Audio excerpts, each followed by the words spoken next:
article about you or something being like Osu or something. Osu? Cursed or something like that. Hi everyone, welcome or welcome back to my channel. This is Sami Sampi. Let's talk about the latest episode of the Real Housewives of Potomac right now.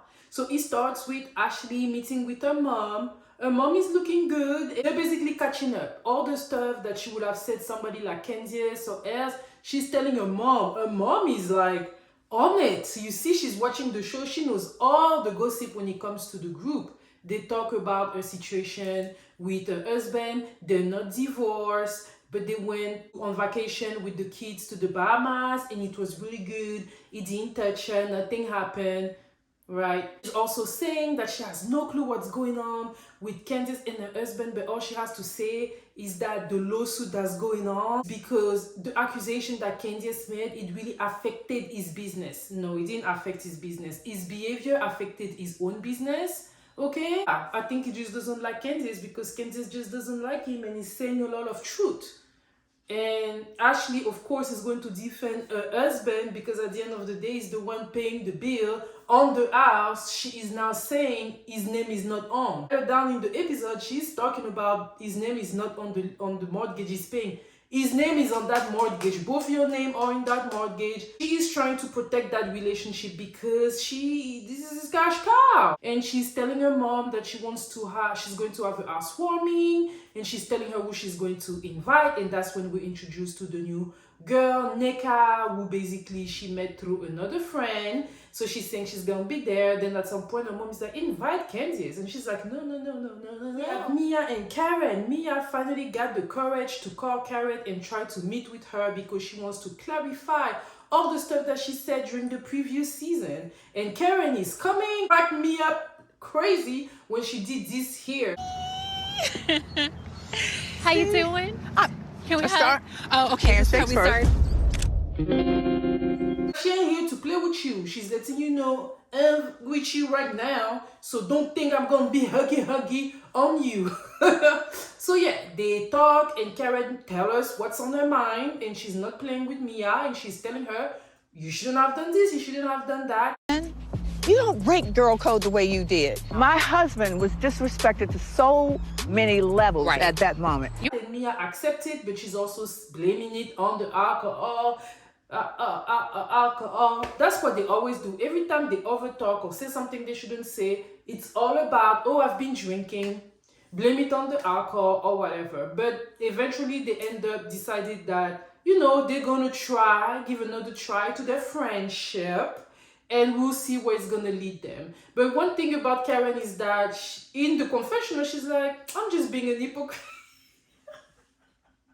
Karen knows what she's doing. She knows Mia is fake. She's being fake with Mia, and she's like, listen, let her down the season. Mia is gonna see.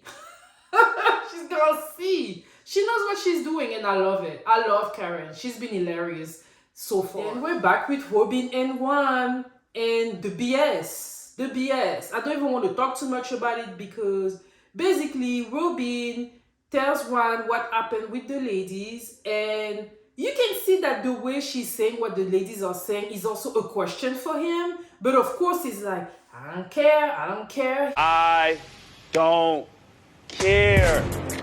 She's acting like she don't care either, and he's like, I want you to be mad at me. It was so weird to watch. Get mad. Go ahead. Get mad. Get mad, Robyn. Curse me out, please. How dare you? Curse me out. Come on. I'm serious. Get mad. No, but I'm not Get mad. What I saw was comedy. Like, for real. I feel like they deserve each other, honestly. Like, she's good with it. She says she doesn't care what people think. They almost want to make Giselle look like she's wrong when they know really well that Giselle was actually pretty nice to Robyn because it's like her money is on the line and she knows she has to address those things, and she buttered you up to talk about the situation, but then you want to act like you're mad, but you want to act like you don't care. Girl, bye to the both of you. And then when he was talking about the lawsuit and going through the process, he's taking his time. Yeah, he's taking his time because he knows you're paying the bills. That's the entertainment y'all got. When he's talking about he really likes his team and everything, I believe him. Like, he's being genuine. When he says he likes his boys, he's genuine. But when he says he likes you, well, he don't say he like you. That's when he's not genuine. So yeah, moving on. Then we have an highlight on Nneka, and wow, that's all I can say. Girl is coming ready. She has the beauty, she has the money, she actually lives in Potomac, and she made sure to tell us by giving us the zip code, okay? She has an handsome husband, she's a JD, he's a doctor. You know, it's like, it's a Nigerian dream. It's an African dream. It's not just Nigerian. It's an African dream. You're a lawyer, you're married a doctor, you're like both above 6 feet, looking good, newly married, brand new home, 5-bedroom, 5-bathroom. They got it going on. She definitely got the personality. And I feel like Nneka is going to be a force to be reckoned with. I expect that from her. I hope she's not like those people that when they're on their own, they're like, you know, big, and then when they're with everybody else, they don't have that same energy. But something is telling me, based on the trailer that we saw, that Nneka is going to be a force to reckon with. She definitely has the personality. She's not playing, she's witty, she's funny. Honestly, I'm happy that she's there, right? That's what I felt like outside of watching the trailer, outside of anything else. When I saw that highlight on her, I was like, yeah, girl, you got it going on. She's telling us that got several homes all around the United States and in Africa, okay? In Nigeria, she got several homes there. And her and her husband, they're manifesting twins. They're trying for babies, and she's doing everything she gotta do. She's taking her vitamins with champagne, because she's a glamour girl like that. Dr. Wendy is trying new things. You know, Dr. Wendy always makes sure she got some type of business that she wants to do. She's multi-hyphenated, she said. And yeah, she's doing a lot, and now she's working on a new show with a friend that's also a producer. So they're visiting venues, and it seems like Dr. Wendy is on a tight budget, okay? She don't play with her coins, and she don't want to overspend because she's not there yet, but she is definitely manifesting places where she would like a show to be. And I mean, good luck to her. One thing I like about Dr. Wendy is that, contrary to someone like Ashley, that rather just, you know, be a cash cow on her husband and take the money from her husband, Dr. Wendy keeps on trying things, even at her level. I don't know Dr. Wendy's finances, but she is definitely successful, right? And she is still trying things, and honestly, that's very inspiring for me. Next, the ladies minus Dr. Wendy and Candice are meeting for Pilates, and Giselle and Karen are cracking me up. Giselle can barely spread them legs. Child, girl, even Karen is doing a better job than you. Okay, Karen is turning 60, and when I see that body of hers, that's why my eyes been on diet, because what? Karen looks good. 60 years old, don't play with her.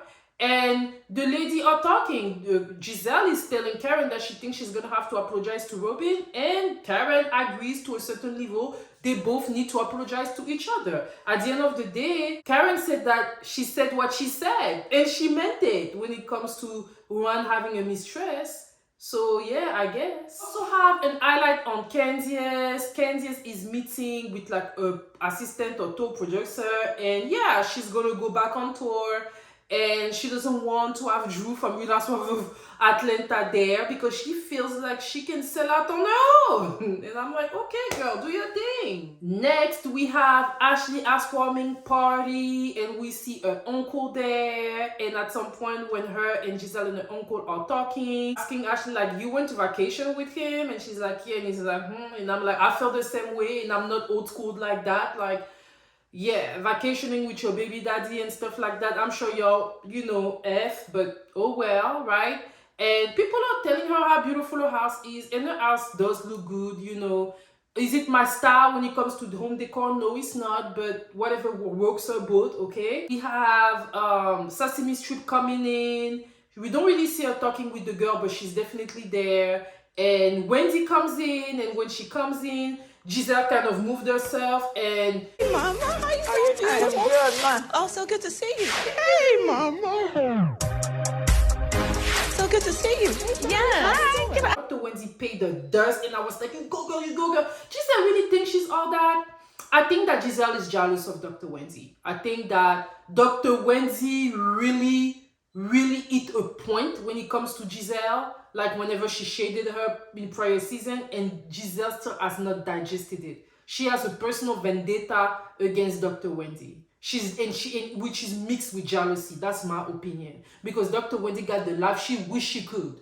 And that's why she doesn't like her that much. Because when you look into a situation with Dr. Wendy only defended herself. If she didn't go at Dr. Wendy the way she went at Dr. Wendy, all those things wouldn't have happened. But Dr. Wendy says hi to Ashley, Karen, and Charisse, and she just chills. She sees Mia, don't say nothing. We good, okay? Then she sees Sesame Street coming, and she's like, what's going on? Okay, oh wow, you know?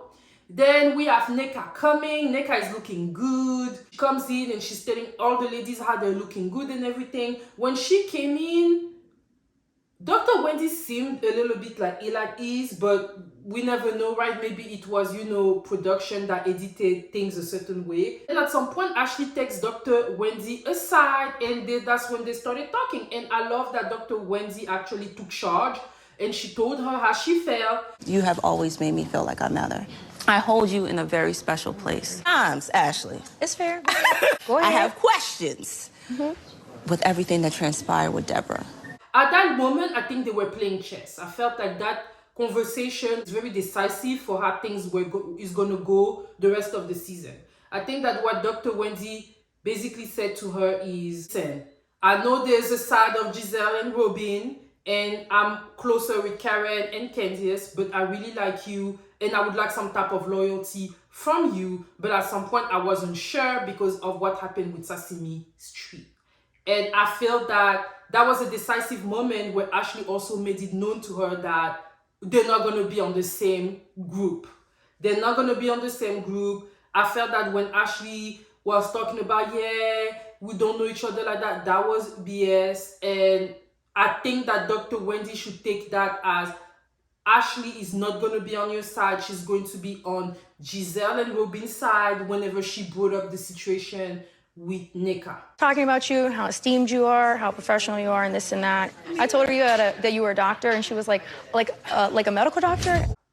When she brings up the situation with Nneka, she's making it look like Nneka brought up a certain situation, when really she's the one that did in the footage. And then I guess there was this article about you or something being Osu or something. And I was like, oh, this silly thing. Something had happened where there was some rumor about her family being shunned or something. Nneka didn't bring it up. She went to Nneka with that. Do I think that it's possible that they had a discussion prior to the show? It's possible. Highly possible. So they're making it look like she made it come up when really it's Nneka that made it come up. She's setting the tone and basically letting Dr. Wendy know that Nneka is going to be against her, right? And you being messy, also going to be against her. And it's extremely sad. How come you're going to have two Africans there? Nigerian, and y'all cannot, be on the same side. It would be so good. You know what I mean? The two of them on the same side would have been so good, so great. But I think that Nneka came in, was brought up to be against Dr. Wendy. That's my opinion watching this. And I'm sad about it because it's man, we could have had an African connection and stuff like that.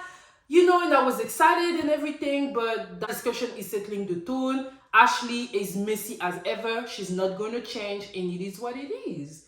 And Candiace and Dr. Wendy caught up to that. So that's it, y'all. That was my review for the Real Housewives of Potomac. Let me know what you thought in the comment. And for those of you that are new, hey, welcome. And I invite you to, and for those of you that have been here with me, supporting me, thank you all so much. And I'll see y'all next week.